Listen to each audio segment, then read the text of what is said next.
Do you ever fantasize about being killed? Never. Do you ever wonder about all the different ways of dying? Violently? And wonder, what would be the most horrible way to die? I try not to think about dying too much. Well, for me, the worst way would be for a bunch of old men to get around me and start biting and eating me alive.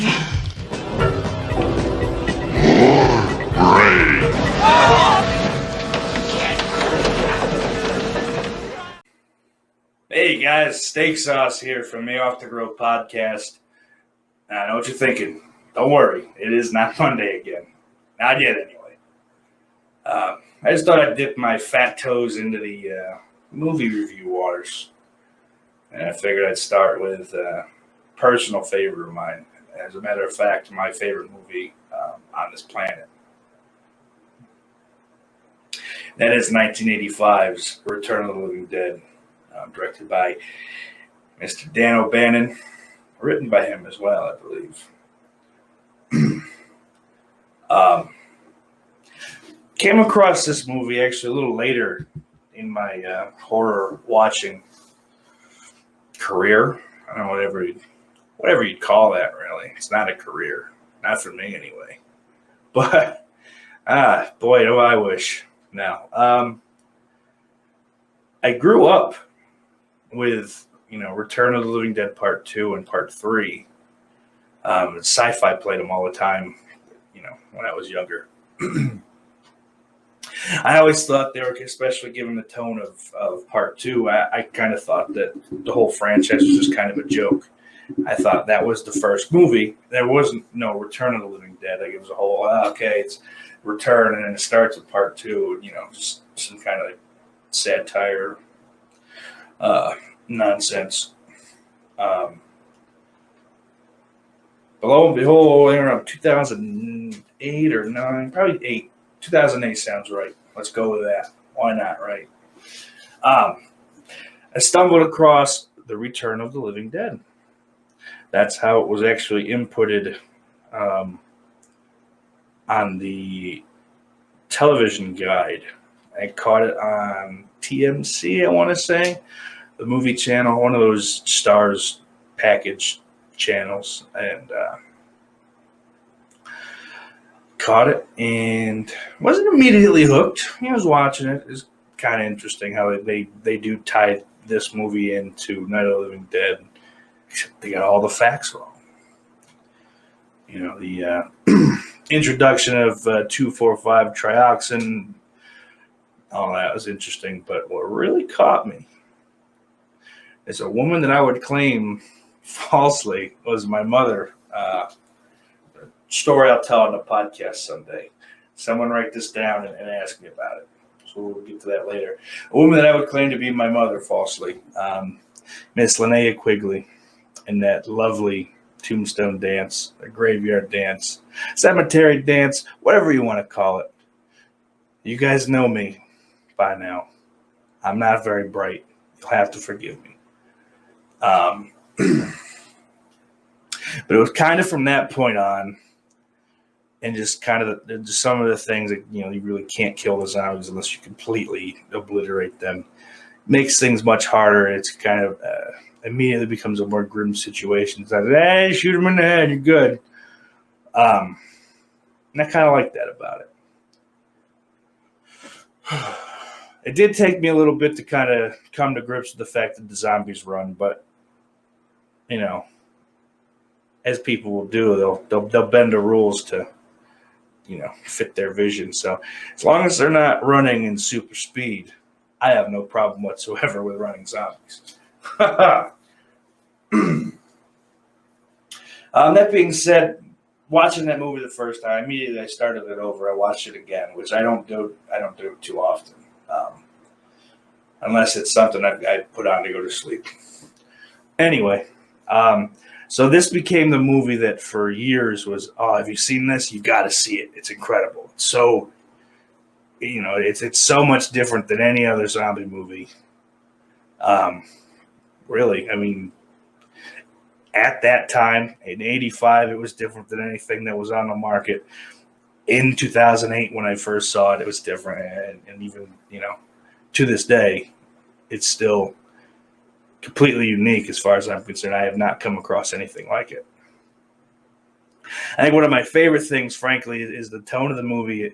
It keeps a pretty straight horror approach, mood-wise, with like dark comedy elements. It's not nearly it's in no way as slapstick as its sequel, which I think kind of actually amps up the horror a little bit, because there's funny things about any situation, even the most dire. There's always some kind of humor that can be gleaned from a given situation.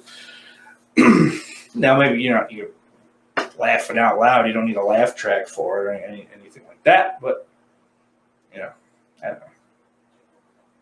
But really, that's one of the things that has kind of helped this movie endure for me. Is kind of, it has a sense of humor about it, but it doesn't beat you over the head with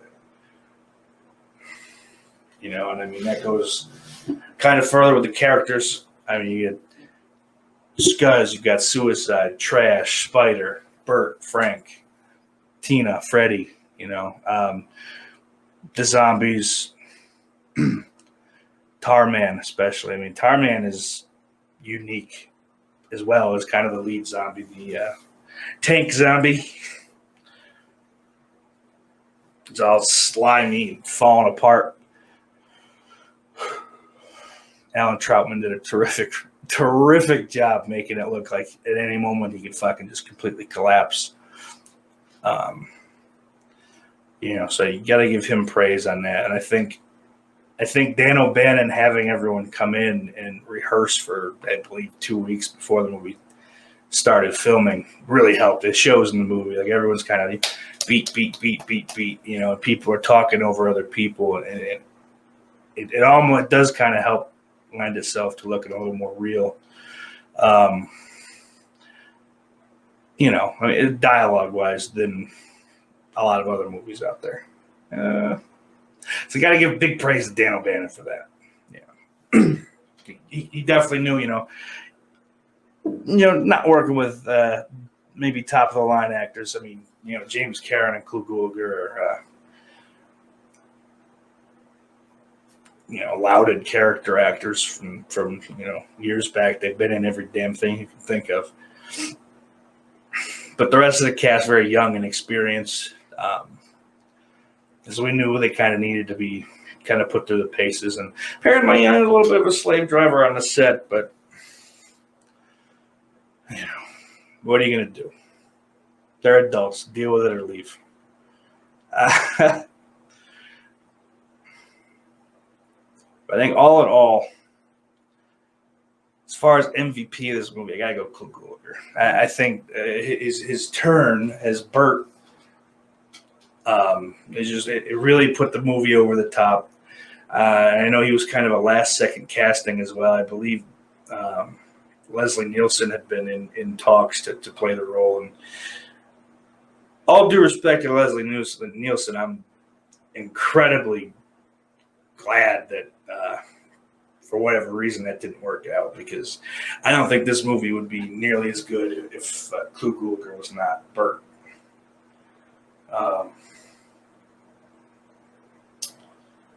But yeah, it's just what kind of grabbed me a little later. I didn't, the soundtrack was fine, but it kind of grabbed me as I got into high school. The punk rock soundtrack for this album, I mean, the Cramps, 45 Grave, Dead Boys, Jet Blackberries, even SSQ. I mean, it's not, or they're certainly not punk. How could I forget TSOL?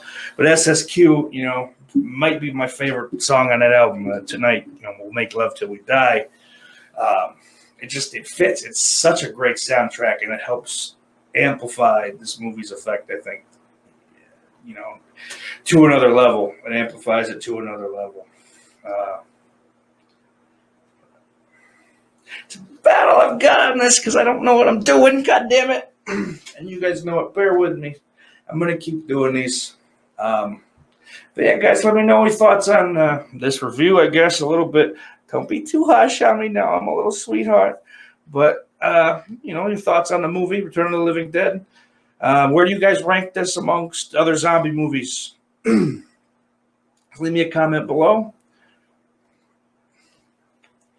You can follow me on Twitter at SteakSauceOTG. And I do want to give a shout out to my patrons for my brand new Patreon. Thank you to, hey, isn't that Devon Graham, Christian Hanahar, S'mores Indoors, and Nick Ridza. But that'll do it for me, guys. Thank you for watching, and as always,